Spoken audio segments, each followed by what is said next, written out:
నమస్తే, welcome to our channel. నేను మీ సిరి. రాబోయే 2 రోజులలో మోదీ గారు అయితే రాయలసీమకి రాబోతున్నారు. సో దీంతో అక్కడ ప్రజలకి అయితే ఒక శుభవార్త అయితే చెప్పారు. దీంతో చంద్రబాబు నాయుడు గారు అయితే హ్యాపీగా ఉన్నారు, జగన్ మాత్రం బేజారవుతున్నారు. సో ఈ అంశాన్ని మనకు వివరించడానికి మనతో పాటు ఉన్నారు ప్రముఖ సీనియర్ జర్నలిస్ట్ జగదేవ్ గారు. నమస్కారం సార్. నమస్తే అండి. సార్, ఇప్పుడు రాబోయే 2 రోజులలో మోదీ గారు రాయలసీమ పర్యటించనున్నారని మనకి వార్తలు ఉన్నాయి. అయితే అక్కడ ప్రజలకు మాత్రం ఒక శుభవార్త ముందే చెప్పారని చెప్పేసి కూడా తెలుస్తుంది. సో దీంతోనైతే జగన్ మాత్రం బేజారు అవుతున్నట్టు మనకు వార్తలు వస్తున్నాయి. ఎందుకు బేజారు అవ్వాల్సిన పరిస్థితి వచ్చింది ఇప్పుడు? మరి ఎందుకు బేజారు అంటే, ఇప్పుడు రాష్ట్రానికి దానికి ఓపెనింగ్ వచ్చేటప్పుడు ఖచ్చితంగా అధికారికంగా అయితే ఆ రాష్ట్రానికి సంబంధించిన వాళ్ళని కూడా ప్రోటోకాల్ ప్రకారం పిలవాలి. ఇప్పుడు ఆయన ప్రధానమంత్రి హోదాలో వచ్చి ఓపెన్ చేస్తారు. బట్ ప్రధానమంత్రి ఇంతవరకు జగన్ గారికి సపోర్టు మద్దతు అనుకున్న నేపథ్యంలోనే వీళ్ళ ఆటలన్నీ సాగాయి. లేదా ప్రభుత్వం ఏం చేసినా ప్రధాని మోదీ గారు సపోర్ట్ ఉండబట్టే వీళ్ళు ఇంత విధిగా చేశారని కూడా జనరల్గా అందరూ అనుకునే టాకు. దాని ప్రకారం చూస్తే మొన్న అంటే ఒక 3-4 నెలల కిందట కూడా చంద్రబాబు నాయుడు గారి హయాంలో ఓపెన్ అవ్వాల్సిన ఐఆర్ఎస్ ట్రైనింగ్ ఇన్స్టిట్యూట్ ఏదైతే ఉందో అదే రాయలసీమలో కూడా ఓపెన్ చేశారు ఇంతకుముందు, ఆ అడ్మినిస్ట్రేటివ్ బిల్డింగ్ అనేది. సో అప్పుడు చంద్రబాబు నాయుడు హయాంలో శాంక్షన్ అయింది, ఈయన హయాంలో ఓపెన్ అయ్యేసరికి ఈయన మోదీ గారితో పాటు ఈయన కూడా సభ మీద వేదిక మీద కూర్చొని ఓపెన్ చేశారు. మేమేదో తెచ్చామన్నట్టుగా మాట్లాడారు. అంటే అలా కాకపోయినా మొత్తానికి మా హయాంలో, మా ప్రభుత్వ హయాంలో జరుగుతుంది కదా అనే ఒక రకమైన దర్పం అది కనబడింది. సో ఇప్పుడు చంద్రబాబు గారితో పాటు కూటమిలో భాగంగా బీజేపీ కూడా చేరింది. ఇప్పుడు ప్రధాన ప్రతిపక్షాలు ఏంటంటే 3 ప్రతిపక్షాలు ఒకటయ్యాయి, అధికార పక్షం ఒకటయ్యింది. ఆ విషయం అందరికీ తెలుసు. ఆయన కూడా అలాగే చెప్తున్నాడు, మీ బిడ్డ ఒంటరివాడు అయిపోయాడు, మీ బిడ్డని గెలిపించుకోండి అని చేయండి అని. సో విమర్శించేటప్పుడు కూడా అందుకే తెలివిగా ఏం చేస్తున్నాడు, మోదీ గురించి మాట్లాడట్లేదు ఆయన. ఎంతసేపు చంద్రబాబు ఇలాగా, చంద్రబాబు అలాగా, పవన్ కళ్యాణ్ ఇలాగా, పవన్ కళ్యాణ్ అలాగా అంటున్నారు. కానీ లాస్ట్లో మోదీ గారనే మాట్లాడుతున్నాడు. ఇక్కడ వీళ్ళిద్దరికి సింగులర్, అక్కడ ఆయనకు వచ్చేసరికి మోదీ. ఎందుకంటే పవన్ కళ్యాణ్, చంద్రబాబు కూడా జగన్ కన్నా చిన్నవాళ్ళు కాబట్టి ఆడు ఈడు అంటున్నారు. మోదీ గారు ఒక్కలే మేబీ పెద్దవాళ్ళేమో, అందుకు గౌరవిస్తున్నట్టున్నారు. సో అంటే మరి అక్కడ భయమో మరి ఇంకేడు విషయం తెలియదు. ఎందుకంటే ప్రతిపక్షంలో అందరూ దుమ్మెత్తిపోస్తారు. ఇప్పుడు ప్రకాష్ రాజ్ లాంటి వ్యక్తి కూడా ఆయన ఒక సందర్భంలో మోదీ గారిని విమర్శించాడు. ఆయన ఎవరిని లెక్క చేయలేదు.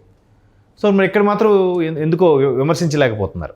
ఆ విషయం పక్కన పెడితే, సో ఇప్పుడు ఆయన ఆ ఏర్పేడును పూడి 2 చిత్తూరు జిల్లావే, ఆల్మోస్ట్ అది బార్డరు. సో రెండింటి మధ్యలో వచ్చే ట్రాక్ వల్ల చాలా వరకు సమయం తగ్గుతుంది. ఆ 27 కిలోమీటర్ల సర్వే ఏదైతే చేయించారో దానివల్ల సమయం తగ్గుతుంది. గూడ్స్ ట్రైన్లతో పాటు గూడ్స్ ట్రైన్ ఎందుకు ఎక్కువగా సమయం తగ్గుతుందంటే రైతులకి ట్రాన్స్పోర్ట్కి సంబంధించి ఉపయోగపడుతుంది, రైతుకి చాలా ఉపయోగం ఉంటుందని అది దాని మీద కాన్సన్ట్రేట్ చేశారు. సో ఇప్పుడు అది కేంద్ర ప్రభుత్వానికి సంబంధించిన రైల్వే పథకంగా అదే మనకు వచ్చిన లైన్ కాబట్టి ఇప్పుడు మళ్ళీ వస్తారు. వచ్చినప్పుడు ప్రోటోకాల్ ప్రకారం ఈయన వెళ్ళాలి. జనరల్గా ఆ వేదిక మీద పిలిచినప్పుడు ఖచ్చితంగా ఉంటారు. ఇప్పుడు ఒకప్పుడు కూటమిలో లేదు కాబట్టి బీజేపీ ఆయన ఎవరితోనైనా ఒకేలాగా ఉన్నారో ఒకేలాగా బిహేవ్ చేశారు. సో ఇక్కడ మరి కూటమి అయిన తర్వాత వచ్చి లాంచ్ చేసే, ఓపెన్ చేసే ట్రాక్ కాబట్టి ఇక్కడ ఒకే వేదిక మీద ప్రస్తుత ఆంధ్రప్రదేశ్ ముఖ్యమంత్రి, ప్రస్తుత భారత ప్రధాని ఎలా ఉంటారనేది చూడాలి. ఖచ్చితంగా ఇప్పుడు ఎలాగూ కూటమిలో చేరారు అంటే ఆడికి ప్రతిపక్షం అనే కదా క్లియర్ కట్.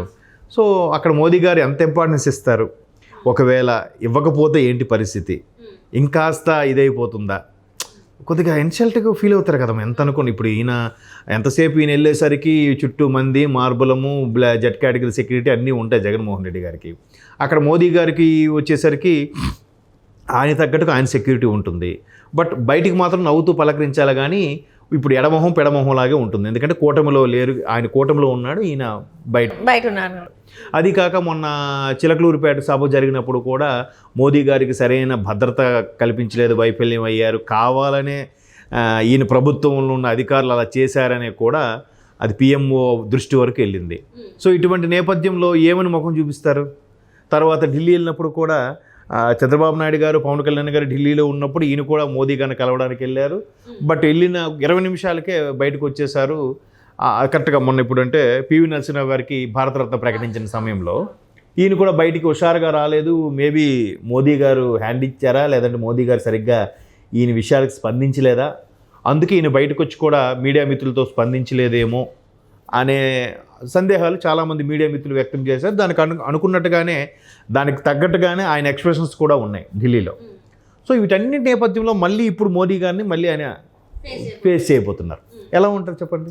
కానీ ఇక్కడ సార్ చాలా వరకు ఏంటంటే మోదీ గారు జగన్మోహన్ రెడ్డి గారికి కూటమిలో ఉన్నా కూడా, ఇక్కడ మోదీ గారి కూటమిలో ఉన్నా కూడా స్టిల్ వాళ్ళిద్దరి మధ్యన ఇంకా సత్సంబంధాలు అట్లనే ఉన్నాయి. వెనకాల హెల్ప్ చేస్తున్నారు, తెర వెనక సంబంధం అనేది అట్లనే ఉంది.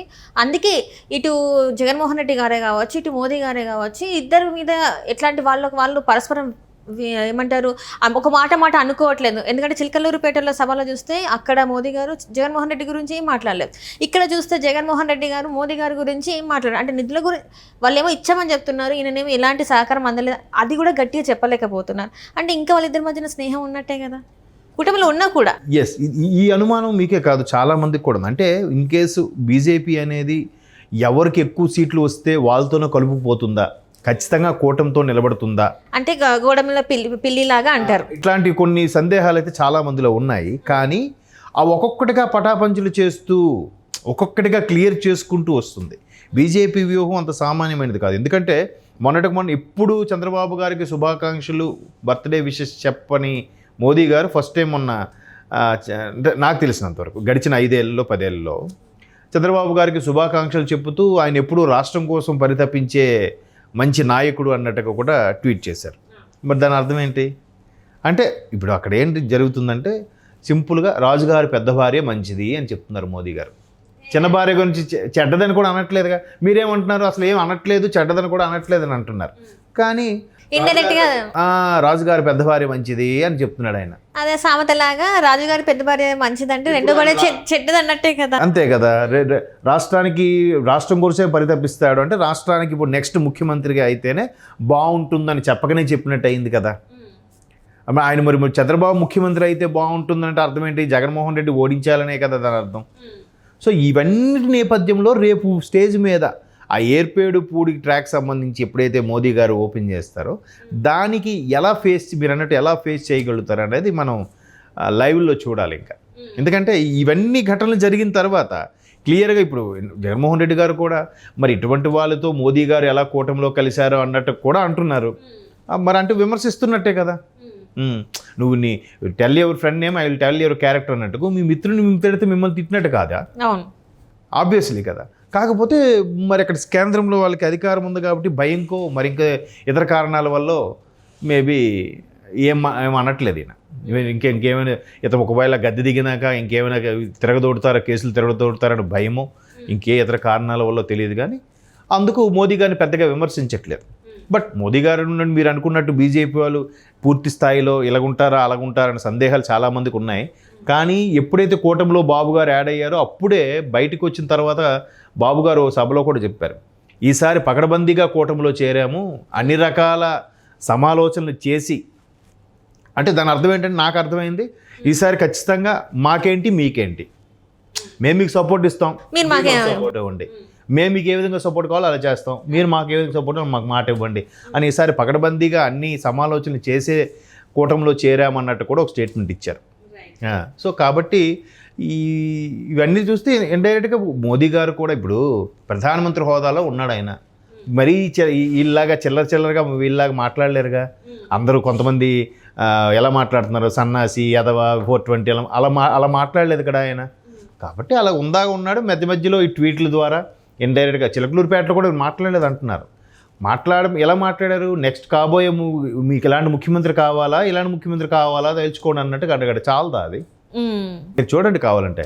కాకపోతే మనకేంటంటే దారుణమైన విమర్శలు అలవాటైపోయిన నేపథ్యంలో సున్నితంగా విమర్శ చేస్తుంటే తెలియట్లేదు. Right sir, right. Thank you so much. Thank you.